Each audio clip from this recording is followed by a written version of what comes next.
Hello everyone, I'm Melissa Cancelier. I'm a UX strategist at Ubisoft. I'm sorry there was a little printing issue. We won't talk about positive system in-game, but how to help UX maturity on project from the HQ. So we'll talk about this today. Just so you know, my background is from neuroscience, so I used to be a neuroscience research engineer in the past. And I also went to business school, and that's when I entered Ubisoft about 7 years ago. So what I'm going to talk to you about is how I can help a greater UX maturity throughout Ubisoft from the HQ. And it could be simple if only not all projects were different and that UX is perceived as everyone's job. So we'll go through a bit of context and how many definitions of UX is actually, building some confusion in teams, operationally, I mean. And we'll try to see how we can really build use cases in order to engage team in the UX approach and or to engage there further in the UX approach. And we'll see how we can define a scope, how we can keep people engaged in collaborating with the UX experts, and finally, some takeaways hopefully useful for you. So, as I was saying, I'm working at Ubisoft HQ in a department which is called editorial. The editorial department is basically monitoring all different projects, so all our games that are developed in production. And we also assist different teams with different services or expertise.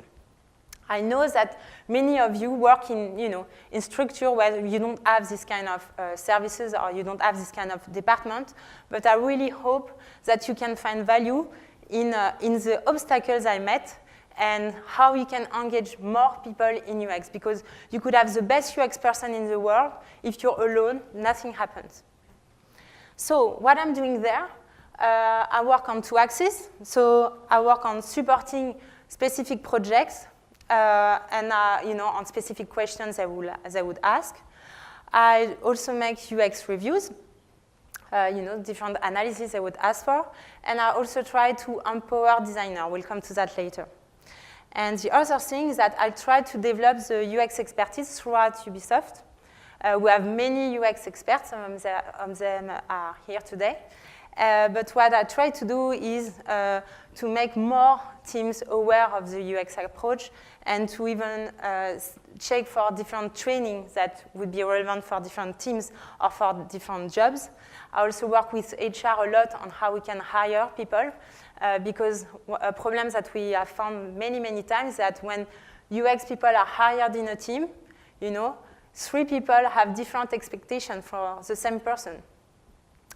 And we also try to set up a documentation for what we call our stage gate process. Basically, it's a process through which we have different milestones for project to be green-lighted. And we are trying to find a way to really make the UX approach appear throughout this process in order to green-light the project. So I've been working with different teams on different subjects. Oops, sorry. So this is when I have to thank all the team who have worked with me. So as you can imagine, there are very different projects, very different games, very different mechanics, and different audiences as well. So of course, when it's about defining the strategy, we have at the HQ, the overall strategic objective of the company. We have a UX definition, but by the book, and the long-term vision about UX, what we would like to achieve in the long run. But of course, we cannot just deal with that only, because in production, what happens is that you have different objectives, different needs, different definition of UX, and different UX roles. We have UX directors, we have teams with only UX designer, etc. So you really have very different context to take into account in order to be relevant in the way you will provide with trainings or even with the way you will provide with additional staffing. So what I tried to do in order to better understand why there were so many differences that were not only related to the different games, I came to the definition of UX, or at least one of them, which is really restricted to the concept. If we think about the concept of user experience, it's like, okay, it encompasses all the interaction and what they will provoke to the user, all the interaction between a user and a brand, or more specifically, a game. But when you say that, it means that, okay, but before there were any UX people, there were still UX provided for, right? And if you say that, it means that everyone is also involved in UX, which could be great, but actually, operationally, what it means, people get scared.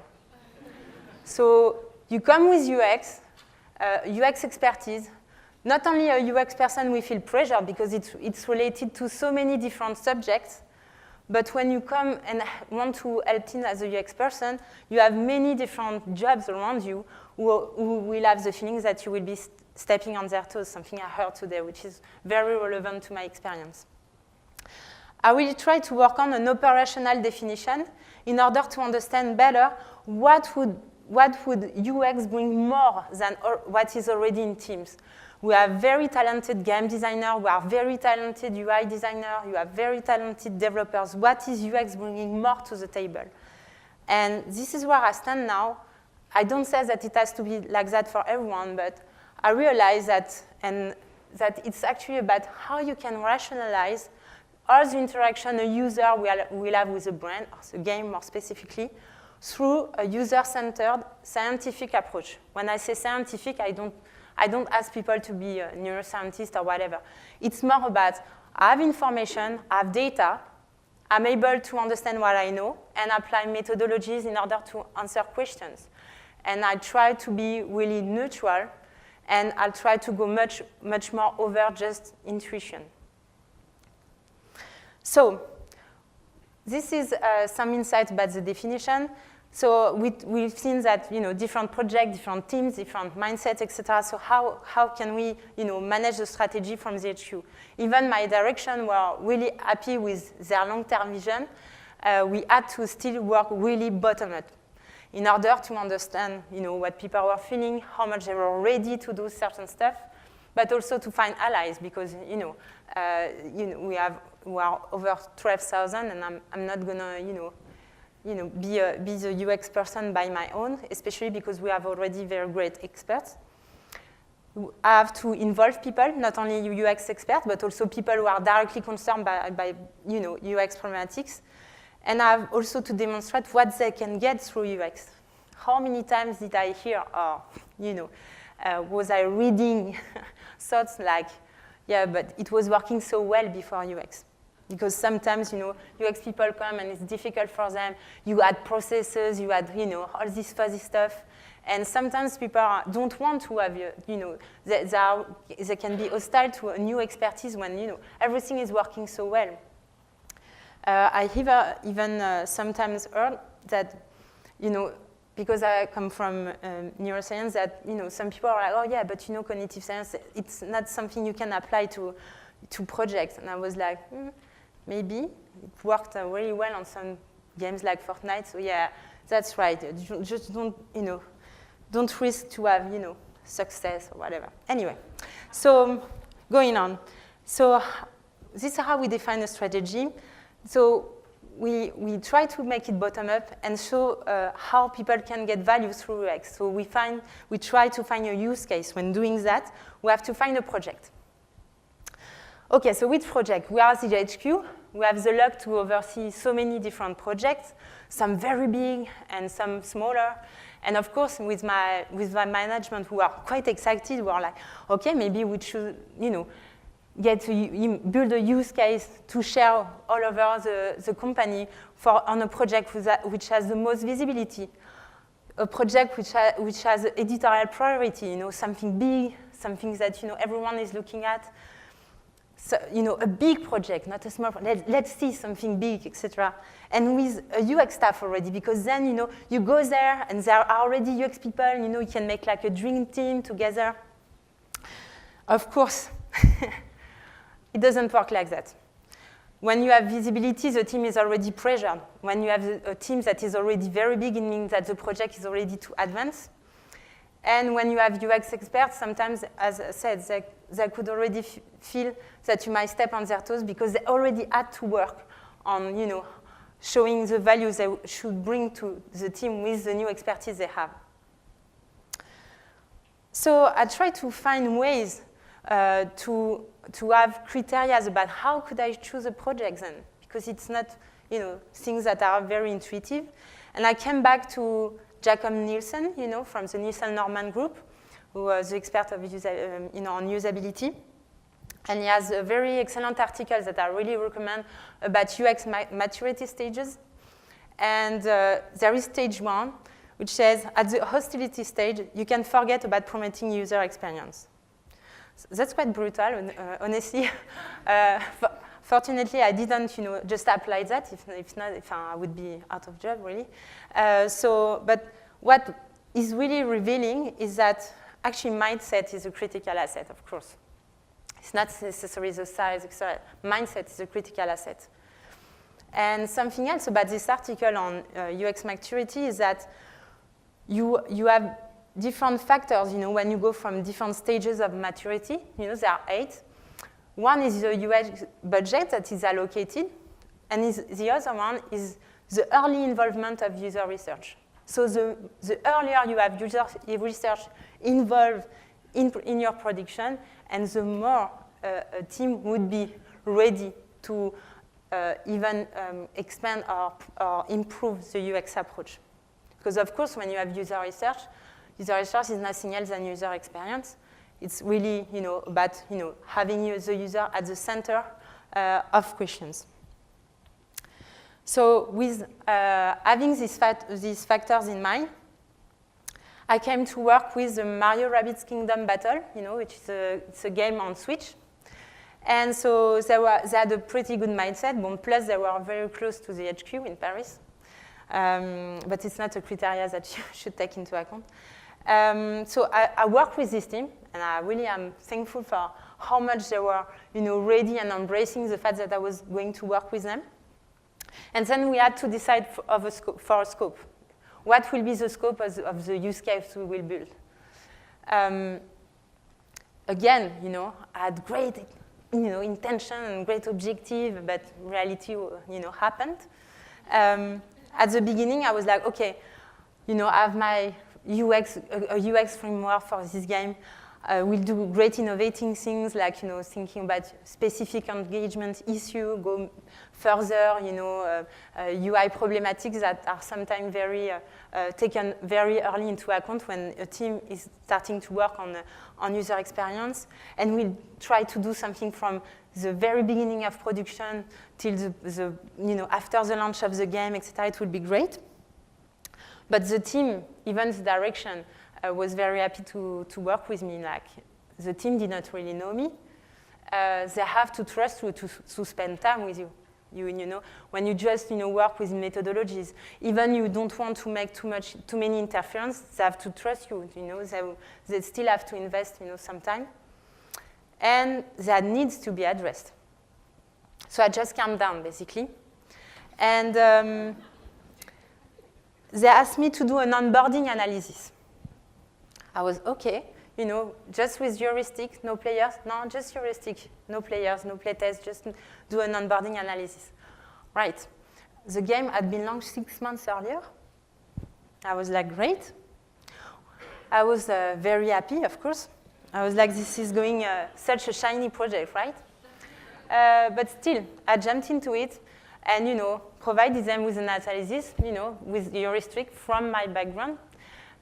So we talked about cognitive load, and they have a tactical cam which helps you understand how many square you would cover when you could cover when you move, for instance. So and you do when when you activate the tactical cam, you have to go out of the game, then go to the tactical cam, see how many square you can cover by moving, and then go back in the game. So of course, in terms of cognitive load, it's not really optimal because you have to remember how many squares you can cover when you're in game. So when you're in action, you don't know. You have to go remember and then play. We worked about, on menus, and like, for instance, you have weapon selections that you can buy with coins. You have skills that you can buy with orbs. But the problem is that it's not displayed here in the menu. You don't have the number of coins. So you just have to go in the weapon menu, see how many coins you have, and see if it's really worth it to be here in the menu of weapons. So in terms of cognitive load, again, it's not optimal. We even talked about spatial memory, because spatial memory is actually an asset for any one of us to be able to track time and to make differences between different sequences of experience in time. And so with working on it with them, they were really looking up at Mario Odyssey onboarding. And this is Rabbids Mario Kingdom Battle onboarding. You can see that the environment, the light, and everything, the topography is really looking similar for the first 30 minutes, whereas on Mario Odyssey, you have different topography, different lights and color, etc. And this, actually, when you can really see different spaces, you are actually more able to remember different periods of time during your experience. And this is critical to give the player a great sense of progression. So we work on this. There were many other things in the onboarding analysis, so I was just doing this on my own with the game launched 6 months ago, already play-tested, etc. But still, the team got actually very happy. It could introduce them with user experience principles from cognitive science. It could testify about the consistency between this analysis, but also the playtest results they already had. So they were convinced about, the hidden cost of not having UX, because actually, all the means they had in playtest could be, even more optimal because they could actually do this kind of analysis earlier with allocating playtest to, additional questions they did not necessarily have the means to investigate earlier. So whatever the scope from the team is, this is the right scope. Because the scope they give you is the scope they need in order to see what you're going to do and in order to get the value that they want to have. So this was an analysis. It was great. We started to work together, but how can I engage all the team on the long run? This is another challenge, right? Everybody is involved in UX, so they have people working on different elements. And even the core team is convinced. Even all the people I was, close enough were convinced. You have other people to work on. So I really tried to adapt any content I have to specific job. And I really made peace with the fact that I would not take any credit for what I was working on, and that, people who were actually in contact with me should get the credit for what they do, because actually I just go to them and provide them from, kind of intel, but they make the choice and then they do the game. And by doing that, they were sharing principle between themselves and applying principle. And when you do that, not only is, you apply principles and methodologies in conception rather than in correction, but also you are much more receptive to any additional feedback you would have later on an expertise that you get familiar with and that you already play with. So that's how, for instance, there were propositions from a UX designer called Viviane. She made, proposition taking into account cognitive load, for instance, and, just not having, text which is not really easy to read. You have twice the same symbol, and it doesn't say anything about what it does. And she made this new proposition. So there were still some technical constraints that she, that made her proposition more restricted than she could propose. But still, it worked. And for me, that's how we win the game. People do apply your principles and make new propositions. I was also involved in other questions than just the menus, etc. For instance, this is still a menu, I know, but not only a menu. So we have the main game, of Rabbids Mario Kingdom Battle, and you have the DLC that will launch in June. And at the very beginning, the currency to get skills orbs here and orbs there, the same currency. The problem is that when a player is in the main game, he gets orbs, like 10, 20 per battle. And when he goes to the DLC, not only he loses all the orbs, but also he gets only maybe 5 or 10 in the DLC. That was the game. And in playtest, the problem is that players were finding it very difficult in the DLC. And not because of how the battle was difficult, but how much they were rewarded for it. It seemed very, very difficult to get orbs. And so we work on perception, and how people were perceiving the value of the currency and the reason why we had to change, the currency in order for, for players to not associate any preconceived value of the rewards they would get with anything, and for them to be totally okay with having just 5 or 10 units of a new, currency. They didn't have anything to compare. Plus, they were not feeling like they were losing some orbs. They were just getting something else. And this changed completely the perception of players on how they would, win battles and how much they could, increase their skills. So engaging on UX is a lot about tracking UX impacts by, multiplying this kind of review and showing them regularly, how much they really improve what they did.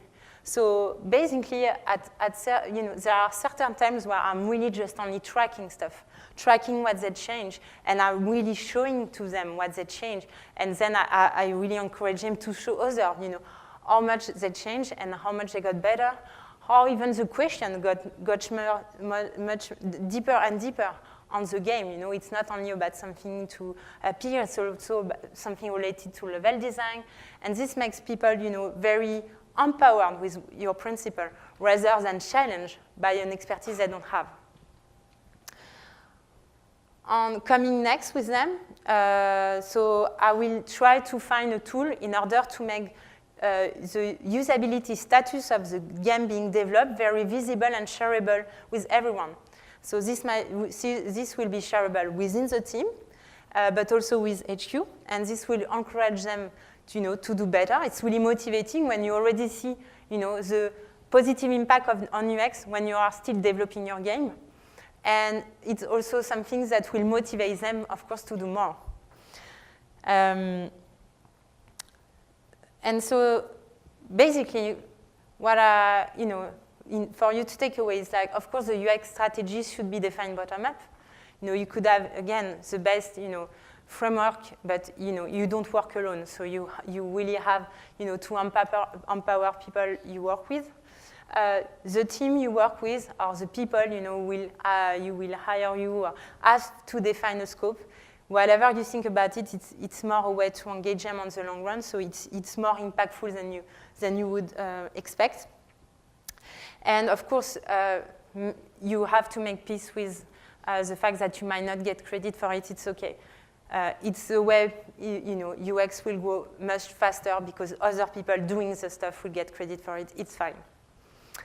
And actually, yeah, the thing I realized is like, we ask people to engage players, but we have to engage them, so we have to apply what we do to ourselves.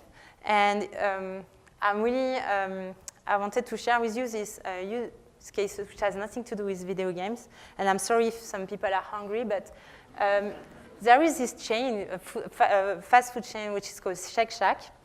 And there was a time, I think it was a couple of years ago, maybe last year, but they started to not have tips anymore. So this meant that employees would get fixed salary. And they suddenly had 4 times more applications, which allowed them to select the best candidates, even better and better candidates, which actually helps them make much more revenue, even though they had fixed salary. And so the thing that is quite revealing into this is that the best experience to be created might be possible to be created when people doing it, making it, have actually the best experience while doing it. And that's it for me. Thank you so much.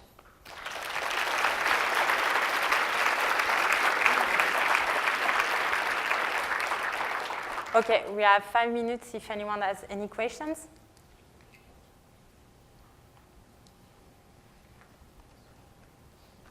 No? Hi. Hello. Super belle présentation. My question is that it seems that a lot of people have a different definition of what a director of UX is, and I would love to pick your brain onto what is your definition of a director of UX. Well, you know, if you would have asked me a while ago, I would have said to you, okay, this a UX director, you know, has to be the one who will, you know, manage the rationalization about, you know, the interaction between the user and the game. But actually, we have different user experience directors who have different scopes. And these scopes are related to the specificity of the game, but also the expertise that people have and don't have. And it could go both ways. You have, you can have UX directors who are, for instance, more related to expertise in the team because people are more comfortable with it, you know, having people who talk the same language. And then you have other user experience directors who have expertise that they bring another expertise than the team has. Even their background could be similar to the team, but they bring another expertise. And I think that this is the way to go. I mean, your role depends on your expertise. I guess it's still about, you know, basically making something that is rational, because you don't have to discuss design intention. You have, you know, to inform decision, and then the most important thing to me is that UX is such a wide domain of expertise that one has to work on bringing something that the team don't have. This is all I can. Yeah, it's okay. Hi. Hello. Thanks for the talk. So for the metrics of UX, for players, it's pretty understood what we should be measuring, what indicators we should be looking at. But for UXifying your team, do you have any indicators or metrics that you're looking at for making sure that your team is engaged or the projects that you're working with are engaged? Yeah, for instance, there is one KPI which is very simple about how people are engaged with you is how many invitations to meetings do you get? If you get none, and sometimes it happens, at least to me, it means that they are not convinced. You know, sometimes they come back later. You wait 6 months, but they come back and you're like, woo! And sometimes you get invited to too many meetings. But this is very positive. And really, one thing that happened to me at the editorial is that at the very beginning, I met with very different people who are more or less, you know, positive about me going to help them. You know, will she teach us a lesson? Will she bring something to the table? You know, they did not really know. So I had to you know, to shake my white flag and try to show people what I was doing. And at the very beginning, I had to do that a lot. And then there was a time where I had too many demands, too many people asking for me to help them. And yes, and that was the KPI. But invitation to meetings, I think, is a very simple and a great KPI for you. Hi, I had a question. On one of the slides, it asked about a UX tool to identify how successful a project was. I was wondering if you could expand upon what you meant by that. Yeah, so this tool is actually focused on usability because so you have usability and then you have engageability. This tool is really about usability first, and it's about, you know, having different, you know, basically your player journey, or even it could be the playground of your game with different activities. And having recurrent usability reviews with a UX expert, a user researcher, and maybe even a designer on the team that, you know, that is really interested in the subject, and having, you know, a little striking to make usability review very frequent, and basically having colors on the different parts of the playground or on the, you know, on the player journey. So at the very beginning, obviously, because nothing is polished, developed, etc., you have lots of red. Then it becomes orange, and then it becomes green. And the color of the sequence you are looking on should be the color of the worst sequence you have within this sequence. Because, for instance, if you go, let's say you go on the games and you have a bug, everything is perfect around, but the bug makes it, quite bad. So you have the worst color of this. And I chose color because not only it was an idea that was brought by a consultant from the UX Nielsen Norman group, but it's also something that is very useful and shareable. And with having recurrent usability reviews, you can involve different people at different times. So you have the chance to, again, empower better other people. And it's very important to be several people because in order to have something which is even more precise for your analysis. Okay, that's it. Thank you so much.